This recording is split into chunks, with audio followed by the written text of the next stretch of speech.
Bonjour à tous et bienvenue à Catch Club 1. On se retrouve pour les résultats de SmackDown du 1er mars 2024 et hier soir The Rock était à nouveau présent aux côtés de la Bloodline et il en a profité pour lancer un défi.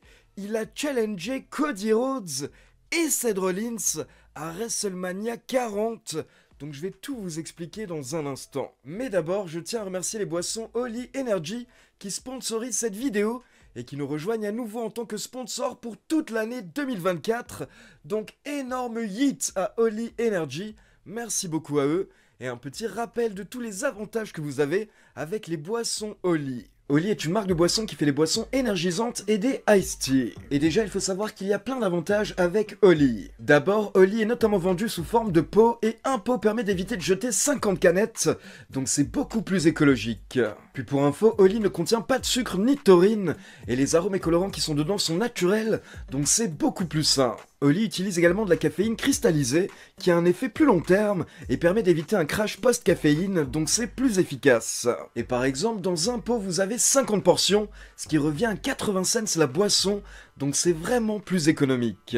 Et pour la gamme Iced Tea, les avantages sont les mêmes, sauf que c'est sans caféine, donc à consommer sans modération. Toutes les valeurs caloriques et la liste des ingrédients sont disponibles sur le site, donc Holy est totalement transparent avec ça. Et perso, j'ai choisi Holy car pour ceux qui me connaissent, je consomme beaucoup d'energy drink, mais justement, j'avais envie de me tourner vers quelque chose de plus sain et avec de nouveaux goûts, et du coup Holy est la solution parfaite. Et en plus de ça, je bois énormément de iced tea, et du coup justement, Holy m'a envoyé tout un pack découverte avec toutes leurs boissons, et pour info, j'ai un énorme coup de cœur pour les deux Black Iced Tea de la gamme de Holy. Donc si vous souhaitez découvrir ces boissons, je vous conseille les packs découvertes qui sont disponibles en cliquant sur le lien dans la description. Et si vous partez directement sur un pot de Holy Energy, alors perso mes préférés sont le Strawberry Shark et le Blueberry Bear. Et surtout n'oubliez pas d'utiliser le code de réduction Catch Club 5 qui vous donne 5 € de réduction sur votre première commande à partir de 15 € d'achat. Et sinon vous avez le code Catch Club qui vous donne 10% de réduction sur toutes vos prochaines commandes. Donc un grand merci à Holy et un grand merci à tous ceux qui vont commander. Et donc c'est parti, on passe directement aux choses sérieuses car le show démarre avec l'entrée de la Bloodline.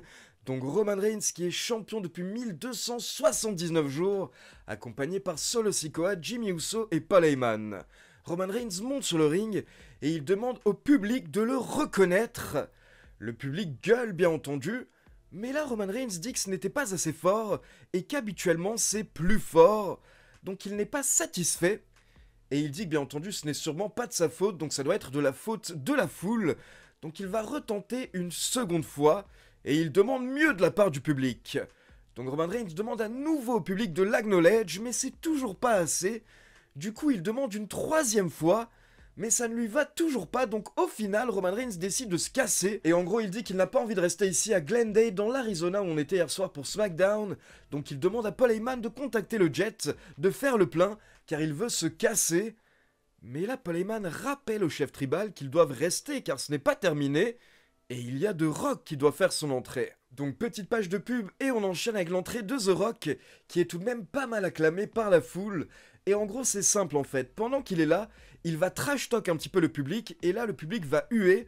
Mais sinon le reste du temps, naturellement, le public a envie de popper et acclamer The Rock. Donc The Rock fait son entrée, il monte sur le ring. Et on avait un petit peu l'impression que ça dérangeait Roman Reigns, il n'avait pas l'air très content. The Rock monte sur le ring, il prend le micro, et là il nous dit que nous sommes à Glendale, qui est apparemment à quelques kilomètres de Phoenix, et il nous dit qu'il a une news, c'est un fait, il a appris que Phoenix est la première ville des États-Unis au niveau de la prise de drogue dure, notamment la cocaïne et la méthamphétamine. Donc il traite toute la foule de junkies, de crackheads, mais il dit qu'au moins ce soir ils ont enfin quelque chose en face d'eux qui est digne de se l'injecter dans les veines. Puis The Rock nous dit que ce soir il est de bonne humeur, et d'ailleurs Roman Reigns l'est également, Jimmy Uso et Paul Heyman sont également de bonne humeur, et même si ça se voit pas forcément, Solo Sikoa est également heureux, il est ravi. Et là on peut voir la gueule de Solo Sikoa, et clairement ça se voit pas tant que ça. Et The Rock nous dit que la Bloodline est heureuse, ils sont heureux, parce que le catch est à nouveau cool. Il suffit de voir les derniers SmackDown, c'était sold out partout où ils allaient, et tout ça c'est grâce à la Bloodline, c'est grâce à The Rock, Roman Reigns et le reste des membres du clan. Mais par contre The Rock nous dit qu'il y a une personne qui n'est pas cool, c'est le petit super-héros des fans, Cody Rhodes. Et donc The Rock dit qu'il a bien entendu le challenge de Cody Rhodes, Cody qui veut affronter The Rock dans un match 1 contre 1. Et donc The Rock donne sa réponse, il dit à Cody, c'est simple, non. Mais The Rock nous dit qu'il est un businessman, donc il a une contre-proposition à Cody. Et là The Rock lance son propre challenge, et il propose un match par équipe, le plus grand match par équipe de tous les temps, avec The Rock et Roman Reigns, la plus grande équipe de tous les temps, contre Seth Rollins et Cody Rhodes lors de la nuit 1 de WrestleMania 40. Et attention, il y a une stipulation. Et donc The Rock nous explique que si lors de la nuit 1, Seth Rollins et Cody Rhodes remportent le match par équipe, et bien du coup lors de la nuit 2, lors du main event entre Cody Rhodes et Roman Reigns, eh bien il n'y aura pas d'intervention de la Bloodline, car The Rock, Jimmy Uso, Solo Sikoa et Paul Heyman seront tous bannis des abords du ring, donc on aura un vrai 1 contre 1 entre Cody et Roman Reigns. Mais par contre, The Rock précise également que si The Rock et Roman Reigns remportent le tag team match lors de la nuit 1, et bien là, du coup, lors de la nuit 2 de WrestleMania, le match entre Cody et Roman Reigns serait un Bloodline Rules match, donc un match avec les règles de la Bloodline, c'est-à-dire que la Bloodline pourrait faire ce qu'elle veut lors du match. Donc le challenge est lancé et The Rock donne rendez-vous à Seth Rollins et Cody Rhodes dans une semaine au prochain SmackDown à Dallas, où The Rock voudra une réponse. Et The Rock précise que si Rollins et Cody Rhodes refusent, alors The Rock fera tout ce qu'il peut pour que Cody Rhodes ne remporte pas le titre contre Roman Reigns à WrestleMania 40.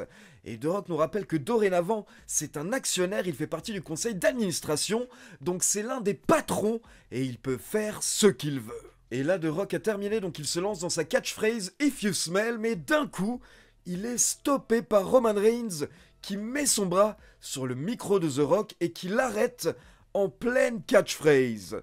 Et là, on peut voir Paul Heyman derrière un petit peu en train de paniquer et on ne comprend pas ce qui se passe, mais depuis le début du segment, on sent que Roman Reigns n'est pas très bien. Et donc là, en gros, Roman Reigns arrête The Rock et il dit à The Rock qu'il a quelque chose à lui demander, il a besoin de quelque chose de la part de The Rock. Roman Reigns précise qu'il ferait tout pour sa famille, mais d'abord, il a besoin que The Rock le reconnaisse en tant que son chef tribal. Donc clairement, en fait, on sent un petit peu de frustration de la part de Roman Reigns qui se fait un petit peu voler la vedette ces dernières semaines de la part de The Rock. Et The Rock en plus qui vient de dire qu'il est le grand patron qui peut faire ce qu'il veut. Donc Roman Reigns a tout de même envie un petit peu de rappeler sa position et d'être sûr que The Rock accepte que c'est bien Roman Reigns le chef tribal. Donc là, on se demande quelle va être la réaction de The Rock. The Rock qui enlève ses lunettes de soleil, il se tourne vers son cousin. Et au final, il lui dit « Roman Reigns, mon cousin, ma famille, je te reconnais en tant que chef tribal, en tant que mon chef tribal. » Et il a un petit peu galéré à le dire, pour info, mais au final, The Rock l'a dit, et derrière, il a checké Roman Reigns, il l'a pris dans ses bras. Donc apparemment, et je dis bien apparemment, The Rock et Roman Reigns sont sur la même longueur d'onde, pour le moment. Et là, The Rock se relance dans sa catchphrase « If you smell », mais d'un coup, il s'arrête lui-même en plein milieu et il tend le micro à Roman Reigns pour laisser le chef tribal finir et avoir le dernier mot. Donc on a vraiment une marque de respect, on va dire, à la fin du segment, de la part de The Rock envers le chef tribal. Et donc par rapport à ce segment, honnêtement, c'est enfin ce que je voulais avec The Rock et Roman Reigns. Car depuis que The Rock est de retour, j'attendais quelque chose de grandiose, on va dire, avec la Bloodline, des segments aussi bien que la Bloodline à l'époque, avec Sami Zayn par exemple, ou avec tout l'arc Jay, Jimmy et Roman Reigns. Mais pour le moment, c'était assez calme depuis le retour de The Rock, sachant que la WWE était un petit peu en mode freestyle à cause de la réaction de la foule. Mais hier soir, on a enfin eu un de ces segments génialissimes. Ça a commencé tranquillement, mais une fois que The Rock et Roman Reigns étaient ensemble dans le ring, et une fois que Roman Reigns a interrompu The Rock, on est passé à un autre niveau, et on sentait que c'était très tendu, et que ça pouvait péter à tout moment, et surtout du coup on se pose plein de questions. On se demande si The Rock dit la vérité, s'il est vraiment sincère, s'il a vraiment reconnu Roman Reigns en tant que chef tribal, ou si au final tout ceci est un plan, et que d'une manière ou d'une autre, à la fin, The Rock se retournera contre Roman Reigns. Et au passage, je rappelle qu'il y a 2 semaines, j'étais invité à Salt Lake City par 2K, et j'étais à SmackDown, j'ai vu The Rock. Je vous ai d'ailleurs posté le vlog il y a quelques jours, je vous laisse le lien dans la description. Mais il y a 2 semaines, en gros, on était très heureux de voir The Rock, forcément vu qu'on était sur place.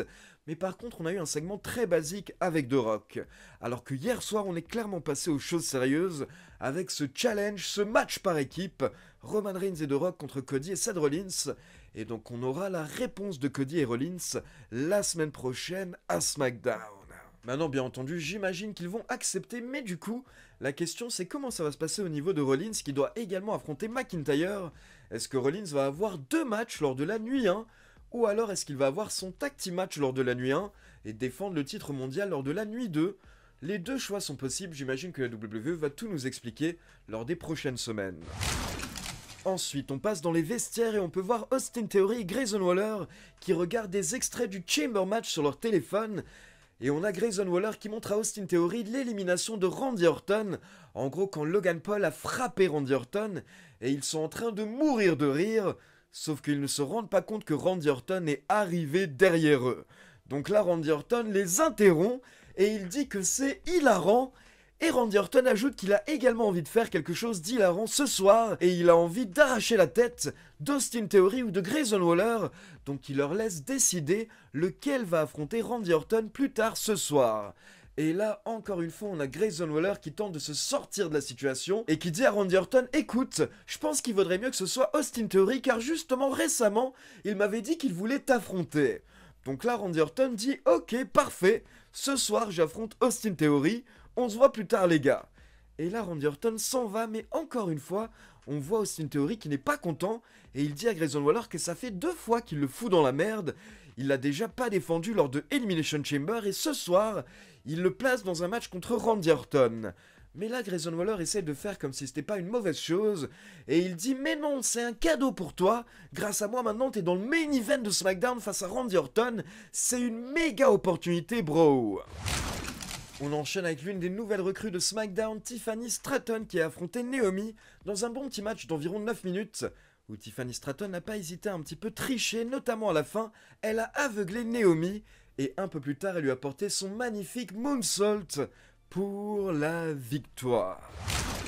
Puis on enchaîne avec un tag team match féminin, et on a Bayley et Dakota Kai, qui effectuaient son retour de blessure hier soir contre les Kabuki Warriors, accompagnés par Asuka. Donc hier soir, c'était un petit peu l'occasion pour Bayley de se venger avec Dakota Kai qui avait dit qu'elle serait aux côtés de Bayley. Donc le match démarre et Bayley commence un petit peu à galérer. Donc là, elle veut effectuer le relais avec Dakota Kai. Elle se tourne vers sa partenaire et au moment où elle veut effectuer le relais, Dakota Kai se retire du bord du ring. Dakota Kai refuse d'effectuer le relais avec Bayley. Et donc en gros on a une trahison de Dakota Kai et un heel turn hier soir. Donc là Bayley s'en rend compte, elle comprend ce qui se passe, elle est dégoûtée. Du coup elle se débarrasse rapidement des Kabuki Warriors et elle sort du ring et elle se jette sur Dakota Kai car elle est dégoûtée par cette nouvelle trahison.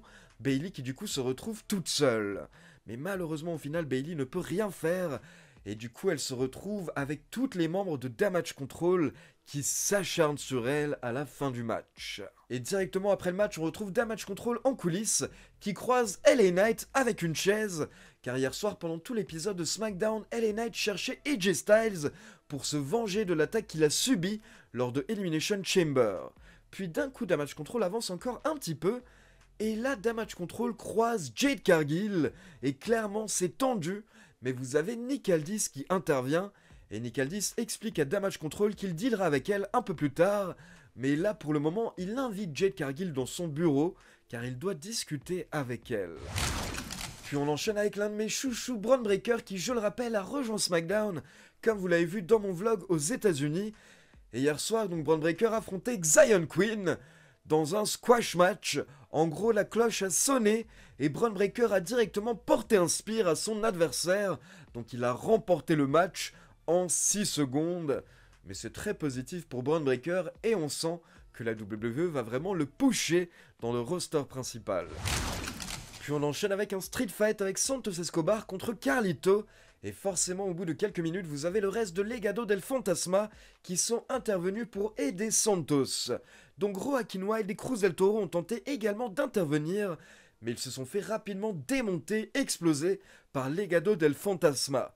Mais là, attention, d'un coup, vous avez la musique de Rey Mysterio qui retentit, et Rey Mysterio effectue son retour hier soir à SmackDown, mais avec des béquilles, car apparemment il est toujours blessé à la jambe. Et là vous avez Angel et Humberto qui sont morts de rire, donc il sort du ring pour attaquer Rey Mysterio, sauf qu'en fait Rey Mysterio faisait semblant, il va mieux, il est guéri, donc il attaque Angel et Humberto avec ses béquilles, il les explose, et ensuite il attaque également Santos dans le ring, et donc il permet à Carlito de prendre l'avantage, et au final Carlito fait passer Santos à travers une table avec un Spinebuster, et derrière il enchaîne avec le tombé pour la victoire. Et clairement tout le monde adore Rey Mysterio, donc la foule était ravie que Rey soit de retour, et potentiellement ça pourrait nous permettre d'avoir un beau gros match entre Legado del Fantasma et la LWO, pourquoi pas à WrestleMania 40.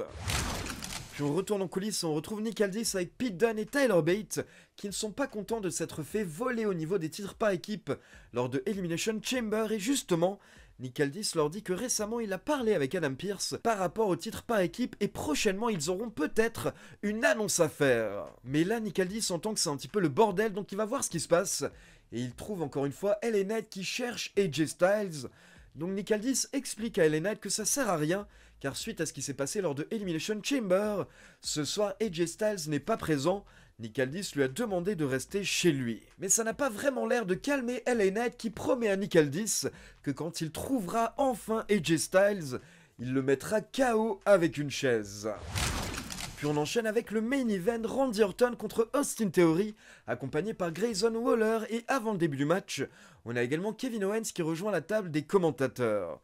Et du coup, comme je vous l'ai dit, ça ne se passe pas très bien entre Austin Theory et Grayson Waller depuis quelques semaines, mais hier soir, pendant le match, Grayson Waller a tenté d'aider Austin Theory, donc il a tenté un petit peu de se racheter auprès de son ami, de son coéquipier on va dire, notamment à un moment où vous aviez tous les catcheurs qui étaient à l'extérieur du ring. Randy Orton voulait potentiellement slammer Austin Theory sur la table des commentateurs, mais là Grayson Waller est intervenu et il a tiré Austin Theory au dernier moment, donc il l'a sauvé et en même temps il a distrait Randy Orton, ce qui a permis à Theory de prendre l'avantage. Sauf que quelques minutes plus tard, Randy Orton reprend le dessus, et là il porte sa fameuse souplex sur Austin Theory sur la table des commentateurs, puis au passage, pour le plaisir, il le fait également à Grayson Waller, donc il se débarrasse de Grayson Waller. Mais une fois que Orton et Theory sont de retour dans le ring, Theory donne tout ce qu'il a, donc il a une grosse phase, mais au final il se fait surprendre par un magnifique RKO de Randy Orton, sorti de nulle part, pour la victoire. Mais attention, directement après le match, Grayson Waller attaque Randy Orton, il n'est pas content, sauf que Kevin Owens est à la table des commentateurs, donc Kevin Owens intervient pour sauver Randy Orton. Et donc à la fin du show, vous avez Kevin Owens et Randy Orton qui se débarrassent de Grayson Waller et Austin Theory avec un stunner et un RKO. Et donc le show se termine avec Kevin Owens et Randy Orton qui célèbrent ensemble. Et on a eu un très bon main event, mais clairement le segment hier soir, c'était le segment de la Bloodline avec Roman Reigns qui a enfin ouvert sa gueule, car comme je l'avais précisé dans mes dernières vidéos, notamment mon vlog aux US, ça faisait plusieurs fois que quand The Rock était là, Roman Reigns ne parlait plus et du coup il passait au second plan. Mais hier, enfin, il a ouvert sa gueule et il a demandé à The Rock de le reconnaître. Et The Rock l'a reconnu en tant que chef tribal. Et en plus, The Rock a lancé cet énorme challenge pour WrestleMania à Cody Rhodes et Seth Rollins. Ce qui fait que là, on est tous impatients de voir le prochain SmackDown pour avoir la réponse de Cody et Rollins. Donc pour le moment, c'est très bien joué et très bien booké de la part de la WWE. Donc c'est tout pour SmackDown, et pour tous ceux qui veulent effectuer une commande Oli, je vous laisse mon lien dans la description avec mes codes promo, donc n'hésitez pas à en profiter. Maintenant comme d'habitude c'est à vous, n'hésitez pas à me laisser vos avis dans les commentaires, et comme d'habitude n'oubliez pas de liker la vidéo, de vous abonner à la chaîne et de cliquer sur la petite cloche pour être informé de la sortie des prochaines vidéos. Ciao tout le monde!